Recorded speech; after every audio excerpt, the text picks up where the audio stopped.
I'm 78 years old, and I have lived long enough to know that life can be far stranger than anything we see in the movies.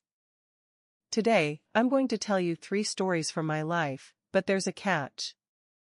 Only 2 of them are true. One is a complete lie. Did I secretly learn to drive at the age of 72? Did I receive a love letter almost 50 years after it was written? Or did I accidentally become famous after appearing on television? Listen carefully, because I've hidden small clues inside each story. Before the end, you must decide which one never happened. And believe me, the truth may surprise you more than the lie. Story 1, I learned to drive at 72. Let's begin with the first story.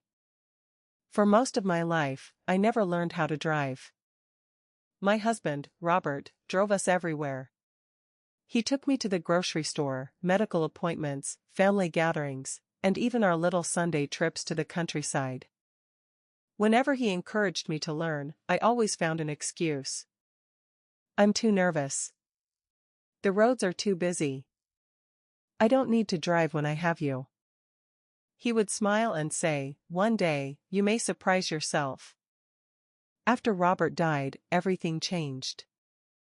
Suddenly, every simple journey required help. I had to call my daughter, ask a neighbor, or wait for a bus that sometimes never arrived. I hated feeling dependent, not because my family complained, but because I had spent my entire life caring for other people. Asking permission just to visit the shops made me feel as though part of my independence had disappeared. One afternoon, I saw Robert's old car sitting in the driveway. Dust covered the windows, but his little blue keychain was still hanging from the key. At that moment, I heard his words again. One day, you may surprise yourself. So, without telling my children, I contacted a driving instructor. My first lesson was terrifying. I gripped the steering wheel so tightly that my fingers hurt. I drove so slowly that a cyclist passed us, and then looked back at me as if he were worried. But I kept going. I practiced every week for 6 months.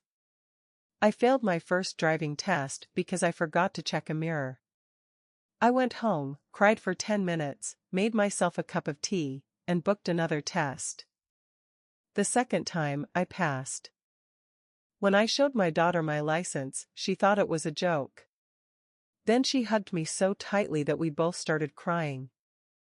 At 72, I finally learned that being afraid doesn't mean you're incapable.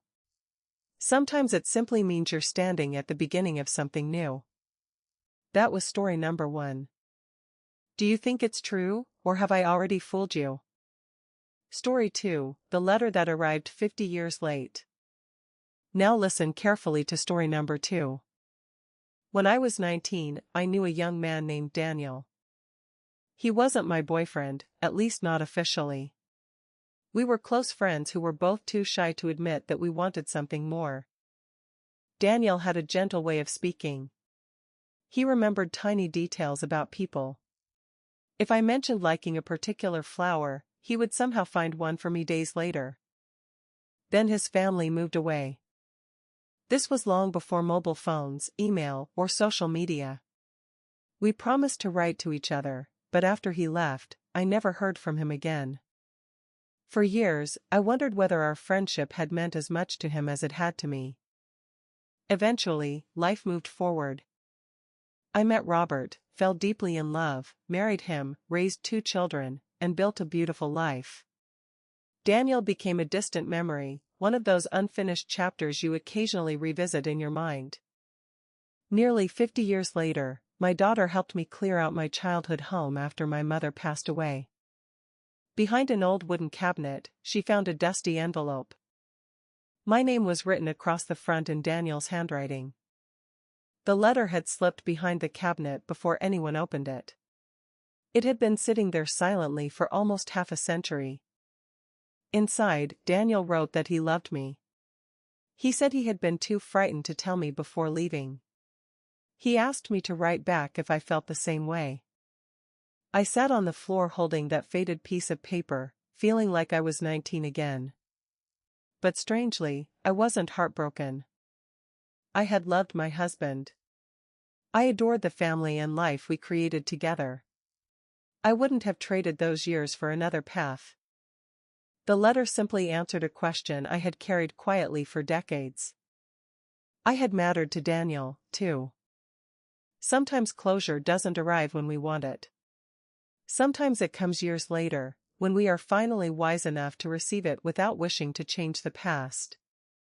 That was story number 2. A love letter hidden for nearly 50 years. True, or a carefully written lie? Story 3. I accidentally became famous on television.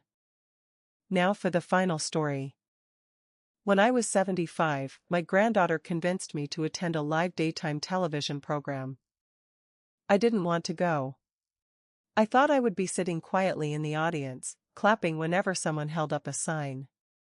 But before filming began, a producer asked whether anyone had an unusual talent. My granddaughter immediately raised my hand.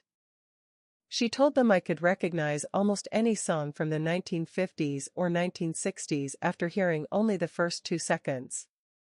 Before I knew what was happening, I was standing on stage beneath enormous lights, facing a television host and hundreds of strangers. The challenge was simple: identify 10 songs from their opening notes. I recognized the first song immediately. Then the second. And the third. By song number 8, the audience was chanting my name. I correctly identified all 10 songs and won a weekend holiday by the sea. But that wasn't the most surprising part. A clip of my performance was posted online. Within a week, it had millions of views.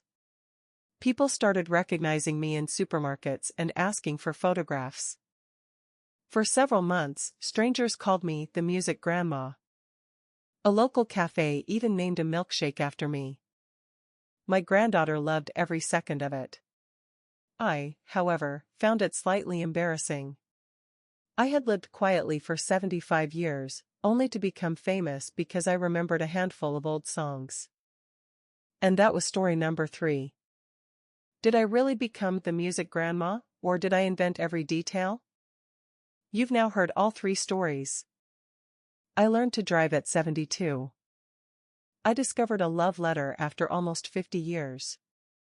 And I became unexpectedly famous on television.